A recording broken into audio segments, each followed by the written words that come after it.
जी तो अस्सलाम वालेकुम स्टूडेंट्स। आई होप सो आप सब खैरियत से होंगे। और अल्हम्दुलिल्लाह लास्ट टाइम हमने सेल्स टैक्स के तकरीबन 8 लेक्चर्स डिलीवर कर चुके हैं और आप मेरा ख्याल उसको आपने काफ़ी हद तक समझा भी होगा, उसको लिया भी होगा। तो लास्ट टाइम हमने जो इलस्ट्रेशन नंबर 15 तक की थी, मुझे उम्मीद है काफ़ी स्टूडेंट्स ने अच्छे से उसको अटेम्प्ट किया होगा, हाथ से करने की कोशिश की होगी ताकि उनको अच्छे से समझ आ गई हो। तो आज का हमारा जो इलस्ट्रेशन का टॉपिक्स होंगे वो इंशाल्लाह इलस्ट्रेशन नंबर 16 और 17 होगी। चूंकि 18 थोड़ी सी लेंथी है और ज़रा उसमें कॉन्सेप्ट ज़्यादा है, तो इसलिए मैं उसको इंशाल्लाह एक लेक्चर उसका अलग से रखूँगा। तो 16 और 17 इलस्ट्रेशन को इंशाल्लाह हम आज देखेंगे। तो फिर स्टार्ट करते हैं। और उससे पहले मैं आपको चैप्टर का बताता चलूँ। आपको चैप्टर वही है, सेल्स टैक्स मोहम्मद मौज़म मुगल की, या फिर जो बीकॉम आईटी वाले हैं वो जो उससे रेलिवेंट यूज़ कर रहे हैं बुक, उनके लिए वो है। और इसका जी चैप्टर नंबर 11 है। आप लोगों का जो भी होगा है इलस्ट्रेशन का चैप्टर है, देख लीजिएगा, सेम तकरीबन होगा और इलस्ट्रेशन भी आपकी सेम ही होगी, क्योंकि रूल्स एंड रेगुलेशंस तो आपके सेम ही है ना। तो फिर स्टार्ट करते हैं। औज़ु बिल्लाहि मिनश शैतानिर रजीम, बिस्मिल्लाहिर रहमानिर रहीम। कुल हुवल्लाहु अहद, अल्लाहुस समद, लम यलिद वलम यूलद वलम यकुन लहू कुफुवन अहद। जी तो स्टूडेंट्स, आपके सामने इलस्ट्रेशन नंबर 16 शो हो रही है। तो मैं इसको रीड आउट कर रहा हूँ, जरा आप इसको समझिएगा। Mr Mohammad Amjad is a commercial importer. वो कौन है? कमर्शियल इंपोर्टर हैं। जो कमर्शियल इंपोर्टर कौन होता है? जो अगर तो इंपोर्ट किया और वैसे की वैसे ही उसको सेल आउट कर दे, कमर्शियल इंपोर्टर, बिना किसी रद्दोबदल के। Data regarding his business for September quarter 2019 is as under। सितंबर मतलब क्वार्टर के हिसाब से उसने एक साल के 3 हिस्से किए हैं, 4-4 मंथ्स के। यानी कि पहले जनवरी से लेकर 4 महीने, जनवरी फरवरी मार्च अप्रैल, फिर आगे मई जून जुलाई अगस्त, फिर सितंबर अक्टूबर नवंबर दिसंबर। तो खैर ये सितंबर क्वार्टर 2019 का उसने डाटा आपको दिया है। Invoice value of imported goods, imported goods की जो आपके पास इनवॉइसेस मौजूद हैं वो कितने की हैं? 8 लाख की।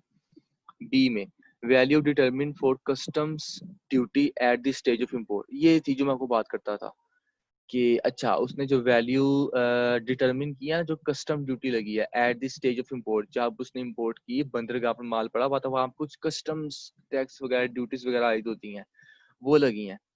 तो वो जी वैल्यू डिटरमिन की है 8,50,000। यहाँ पे लिखा डिसाइड बाय डिपार्टमेंट। जी हाँ बिल्कुल, ये डिपार्टमेंट की तरफ से डिसाइड होती है। डिपार्टमेंट जो आपका पीआर का है, ये जो भी आपका रेलिवेंट एक्ट के तहत काम कर रहा है।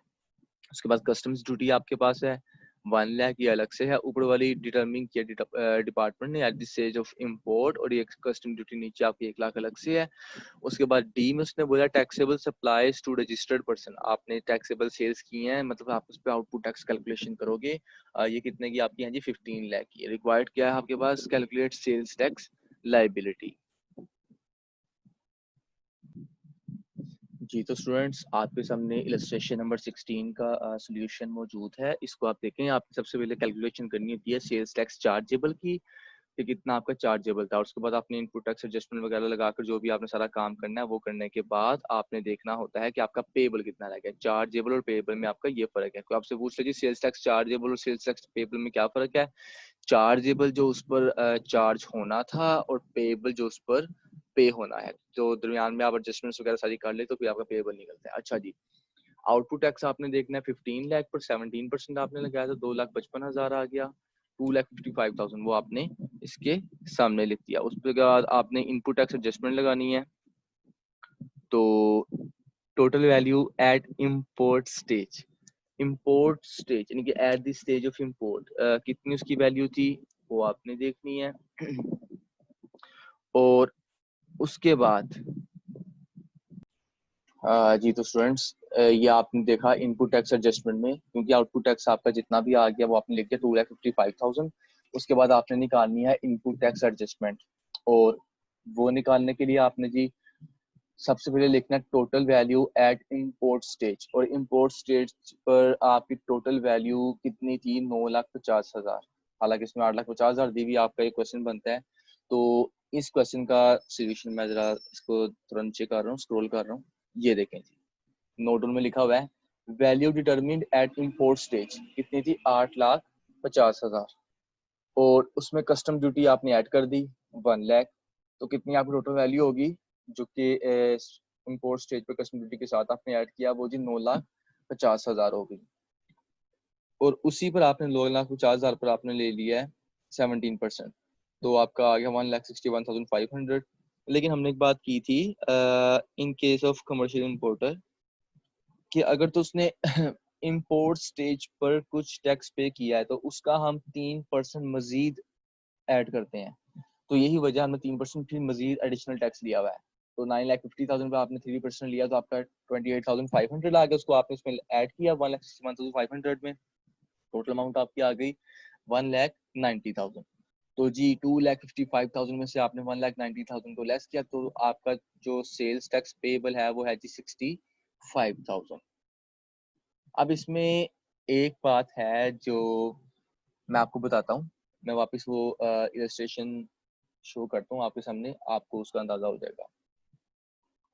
देखें जी, बात जो है ना बताने वाली वो ये है, जैसे आप देख रहे हैं इसमें ए पॉइंट में उसने आपको एक बात बोली है कि जी invoice value of imported goods कितनी है जी आपकी 8 लाख, जबकि आपने 8 लाख का कहीं पर भी जिक्र नहीं किया। आपने लिया है 8,50,000 और उसमें आपने ऐड किया है 1 लाख को।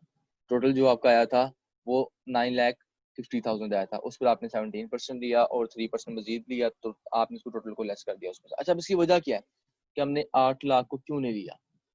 उसकी वजह ये है कि उसने क्या है, invoice value of imported goods, उसकी जो इनवॉइस वैल्यू है ना वो है 8 लाख, लेकिन जो वैल्यू कस्टम ड्यूटी वालों ने eight the stage of import determine की है वो 8,50,000 है, और हम लोग उसी को मानते हैं जो कि डिसाइडेड बाय द डिपार्टमेंट हो। जी बिल्कुल, जो डिपार्टमेंट ने डिसाइड कर दी, आप लोग यानी कि जो बिजनेसमैन है वो उसी को मानेगा। और डिपार्टमेंट का मतलब जो आपका एफबीआर का डिपार्टमेंट है या कोई भी आपका जिससे रेलिवेंट कस्टम्स एक्ट है उसके तहत जो डिपार्टमेंट है, और उसके बाद आपने कस्टम ड्यूटी को भी आपने इसमें ऐड कर दिया, तो आपका 9,50,000 बन गया था। आई होप सो आपको उसकी समझ लगती होगी काफी हद तक कि 8 लाख की बजाय हमने 8,50,000 को क्यों कंसीडर किया, क्योंकि उसको इनवॉइस तो उसकी वैल्यू ये थी, लेकिन जो डिपार्टमेंट ने वैल्यू उसकी डिटरमिन किया वो कुछ और थी, तो इसलिए हमने डिपार्टमेंट की कैलकुलेशन की हुई वैल्यू लेनी है, ना कि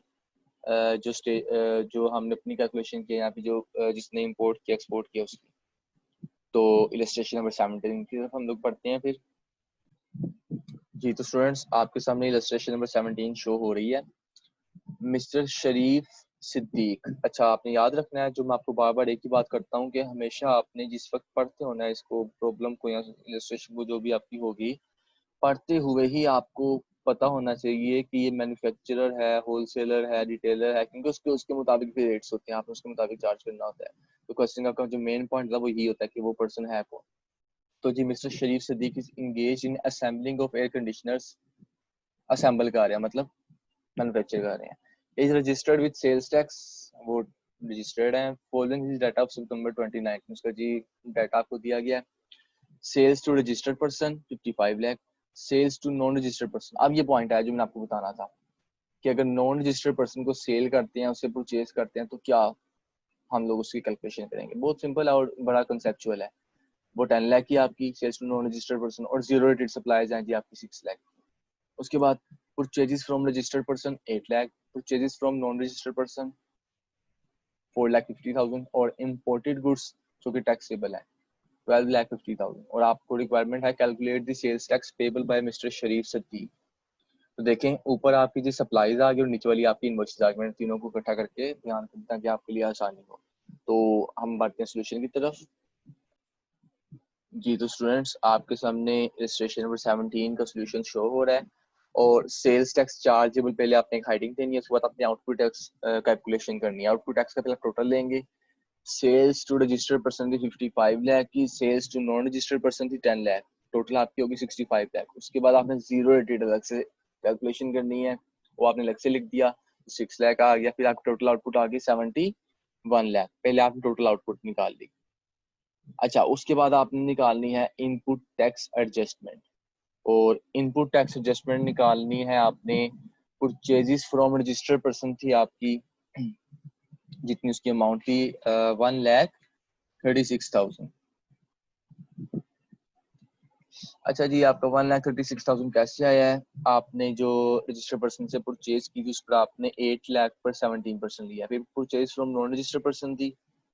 ये बात है, जिस वक्त आप नॉन रजिस्टर्ड पर्सन से परचेजेस करोगे तो उस वक्त आपको, चूंकि वो अख्तियार नहीं रखता, हम रजिस्ट्रेशन के चैप्टर में तफसीलन इस चीज पर पढ़ा था, उसको हमने डिस्कस किया था कि जो नॉन रजिस्टर्ड पर्सन होता है उसको इस चीज का अख्तियार नहीं, अलाउ नहीं, अथॉरिटी नहीं कि वो इनवॉइसेस जारी कर सके। और चूंकि हमारा जो बिजनेसेस हैं जितने भी लीगल वे के मुताबिक वो चलते हैं इनवॉइसेस के मुताबिक, कि इनवॉइस है तो उसको माना जाएगा, इनवॉइस नहीं तो उसको नहीं माना जाएगा। तो अब देखिए आप, इसमें इनवॉइस नहीं थी क्योंकि नॉन रजिस्टर्ड पर्सन है, तो हमने उसके 4,50,000 को कंसीडर ही नहीं किया, क्योंकि अब इसको मानता ही नहीं अगर इनवॉइस नहीं है।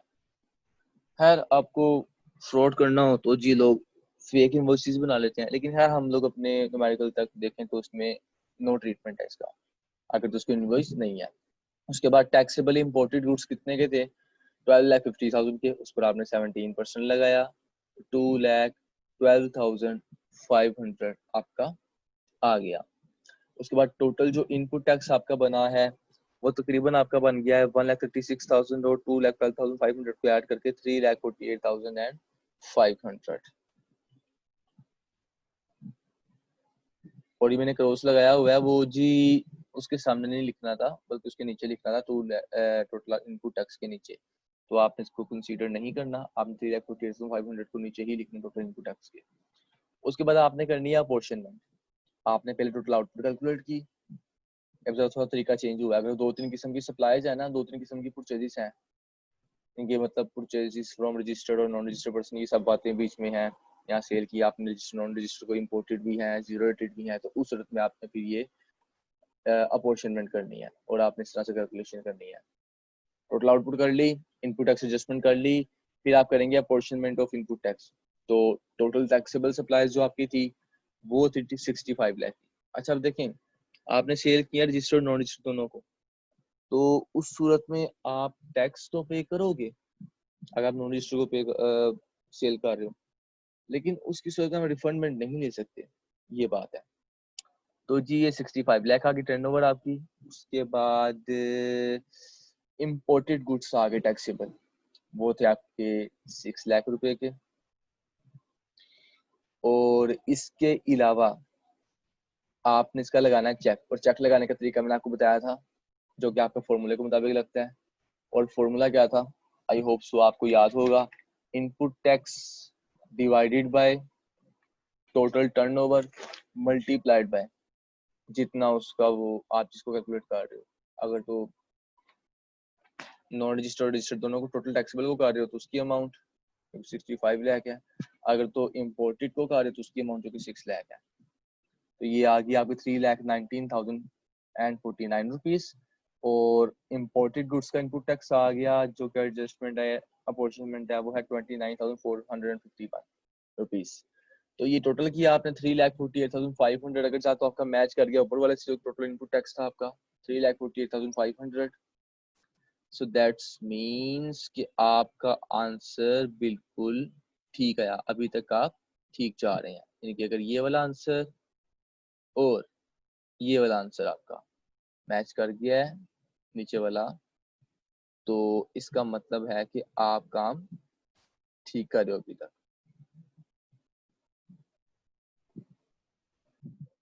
जी तो स्टूडेंट्स, पहले आपने टोटल आउटपुट कैलकुलेट की।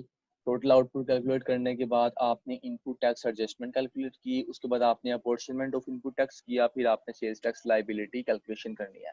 और ये सब आपने क्यों किया? आपने 4 स्टेप्स में काम क्यों किया? चूंकि अगर तो आपकी 2-3 किस्म की सप्लाईज हैं, 2-3 किस्म की परचेजेस हैं, रजिस्टर को भी है, नॉन रजिस्टर को भी है, टैक्सेबल भी है, जीरो रेटेड भी है, तो उस सूरत में हम लोग फिर अपॉर्शनमेंट करते हैं इनपुट टैक्स का। उसके बाद हम लोग जो सेल्स टैक्स लायबिलिटी हम लोग लास्ट पर जाकर चार्ज करते हैं। तो जी आपका output tax, total taxable supplies to registered and non registered person 65 lakh था, 17% आपने लगाया तो 11,05,000 आ गया। उसके बाद लेस किया आपने input tax against such supplies, इनके अगेंस्ट जो आपका इनपुट टैक्स बन रहा है उसको आपने लेस करना है, जो कि आपका आ रहा है तकरीबन 3,19,000 1,049। ये टैक्सेबल के था ना, ये टैक्सेबल नॉन टैक्सेबल का जो कि आपने पोर्शन में देखा है वो 3,19,049 रुपीज आ रहा था। तो आपने इसका चेक लगा लेना है क्योंकि 90% आपने लगाया है, 11,05,000 का 90% लिया, 9,94,500 आ गया। तो आपने देखा 3,19,049 रुपये आपके 9,94,500 से कम है, तो इसलिए आपने लेसर अमाउंट को ही कंसीडर किया है। सो विद इन लिमिट है तो आपने इसको लेस किया, इसमें से 7,85,951 आ गया। इसमें आपने ऐड किया further tax at the rate of 3% of 10 lakh. Further tax आपने 3% 10 लाख का ऐड करना है। जी तो स्टूडेंट्स, मेरा सवाल था आपसे कि हमने फर्दर टैक्स को at the rate of 3% of 10 lakh हमने क्यों किया है? अब मेरी बात सुनो जरा ध्यान से गौर से। उसकी वजह ये है चूंकि मैंने आपको बताया था ना, मैं आपको एक बात बताऊंगा कि हम नॉन रजिस्टर्ड पर्सन से परचेज करते हैं और सेल करते हैं तो हम क्या ट्रीटमेंट करेंगे। बिल्कुल वही कंसेप्ट है, कोशिश करें इसको अपने कॉपी पेंसिल पर नोट कर लें तो बेहतर रहेगा, आपको याद रहेगा। छोटे छोटे कंसेप्ट होते हैं, मैंने आपको पहले ही बताया था, जो आपको आगे लेकर जाते हैं, आपकी न्यूमेरिकल्स वगैरह को ठीक करते हैं, इसमें कंसेप्ट ही होते हैं। देखें, अगर तो आपने नॉन रजिस्टर्ड पर्सन को सेल की तो उस सेल की वजह से आपको 3% एक्स्ट्रा टैक्स भी चार्ज होता है। ये बात है। देखो, नॉन रजिस्टर्ड पर्सन होने का नुकसान क्या है? अगर तो आप उससे परचेज कर रहे हो, आपको वो इनवॉइस नहीं देगा। इनवॉइस नहीं देगा तो अगर तो उस पर रिफंडमेंट बनता भी होगा तो आप उसको शो ही नहीं कर सकते, उसकी इनवॉइस एफपीआर मानता ही नहीं है। उसके बाद अगर आप उसको सप्लाई कर रहे हो, उसको सेल कर रहे हो, तो आपको 3% मजीद टैक्स भी देना पड़ेगा उस पर। तो नुकसान है ना फिर नॉन रजिस्टर्ड होने का। दैट्स वाई कि एफपीआर कहता है कि रजिस्टर्ड पर्सन ही रजिस्टर्ड पर्सन को चीजें सेल आउट करे और परचेज करे। नॉन रजिस्टर्ड से अगर वो परचेज करते हैं, सेल करते हैं, तो उसके खिलाफ कार्रवाई भी हो सकती है। तो खैर, मुझे उम्मीद है आपको समझ आ गया होगा। दैट्स वाई कि हम लोग फर्दर टैक्स 3% 10 लाख का ले रहे हैं नॉन रजिस्टर्ड पर्सन का। वो 30,000 आ रहा है, उसको हमने ऐड किया तो 8,15,951 आ गया। ये आपका है जी सेल्स टैक्स पेएबल। सिंपल सा क्वेश्चन था, कोई इसमें इतनी मुश्किल जजमेंट नहीं, कुछ भी नहीं था इसमें। तो रिफंडमेंट जो आपने लेनी है वो आपको पता है हमेशा से, इसका तो आपको पता होगा क्योंकि आपको उसके पैसे जो वापस मिलते हैं बिजनेस में आते हैं। तो रिफंडमेंट आपकी होती है किसकी? इनपुट टैक्स की अगेंस्ट जीरो रेटेड सप्लाई। क्योंकि देखो ना, आपने इनपुट किया है, आपने चीजें मंगवाई हैं, मंगवाने के बाद आप उस पर टैक्स पे कर रहे हो, जबकि उसकी जो सप्लाई थी वो 0 रेट थी, 0% के हिसाब से भी टैक्स चार्ज होना था।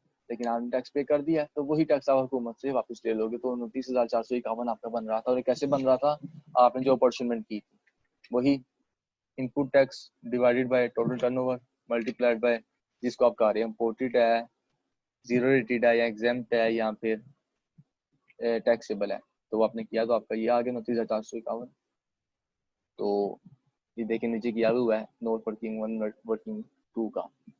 तो खैर अल्हम्दुलिल्लाह आज हमने इलस्ट्रेशन नंबर 16 और 17 को सोल्व किया, इसको समझा है। तो उम्मीद है मुझे आप लोगों को समझ आ गई होगी काफ़ी अच्छे से। अच्छा, इसमें मैं आपको एक और कंसेप्ट छोटा सा देता चलूँ कि लास्ट टाइम मुझे एक स्टूडेंट ने क्वेश्चन किया था कि आउटपुट टैक्स और इनपुट टैक्स में क्या फ़र्क है, और एक ने क्वेश्चन किया था कि एग्जाम सप्लाईज में और जीरो रेटेड सप्लाईज में क्या फ़र्क है। तो का मैंने आपको बता दिया था, जीरो रेटेड एग्जाम का मैंने प्रॉपर लेक्चर दिया था। और आउटपुट और इनपुट टैक्स का क्या फ़र्क है, मैं कोशिश करूंगा इस पर थोड़ा सा ना कोई 5-10 मिनट का लेक्चर दे दूं, आपको ज़्यादा क्लियर समझ आ जाएगी। तो खैर आप लोगों ने मुझे कमेंट्स की सूरत में बताना है, फिर मैं आपको बताऊंगा कि इसमें क्या फ़र्क होता है आउटपुट टैक्स में इनपुट टैक्स में। तो वैसे सिंपल सी बात है, आउटपुट टैक्स आपका वो टैक्स होता है जो आप सेल्स वगैरह पर चार्ज करते हो, जो आपको पे करना होता है। और इनपुट टैक्स आपका वो टैक्स होता है जो आप परचेजेस वगैरह पर चार्ज करते हो, जो आप परचेज करो उस पर लगता है। मतलब इनपुट चीज आ रही है, परचेज हो रही है, उस पर टैक्स लग रहा है। आउटपुट चीज जा रही है, उस पर टैक्स लग रहा है। सो दैट्स वाई कि आप आउटपुट टैक्स में से इनपुट टैक्स को लेस करते हो। एक वो टैक्स जो आपने पे करना है, चार्जेबल है ना, आउटपुट टैक्स है वो। और एक वो टैक्स जो आप पे कर चुके हो, इनपुट टैक्स है। अगर उसमें से कोई अपॉर्चुनिटी वगैरह का सीन निकलता है, क्योंकि आपको हुकूमत जो है, जो एफबीआर है, वो आपको कितने परसेंट देती है? 90% ऑफ आउटपुट टैक्स, उसकी आपको इनपुट टैक्स में ऐड करने और इनपुट टैक्स के जरिए से आउटपुट टैक्स से लेस करने की इजाज़त होती है। तो आप कर ले तो आप देखते हो। खैर मैं कोशिश करूंगा इस पे एक छोटा सा लेक्चर रख दूं तो आपको ज़्यादा अच्छे से क्लियरली समझ आ जाएगा। थैंक यू, अपना ख्याल रखिएगा और लेक्चर्स वगैरह को ध्यान से लेते रहिएगा। इंशाल्लाह आप लोगों को फ़ायदा ही हासिल होगा। तो ठीक है स्टूडेंट्स, भी टेक केयर ऑफ़ योरसेल्फ। अल्लाह हाफिज़।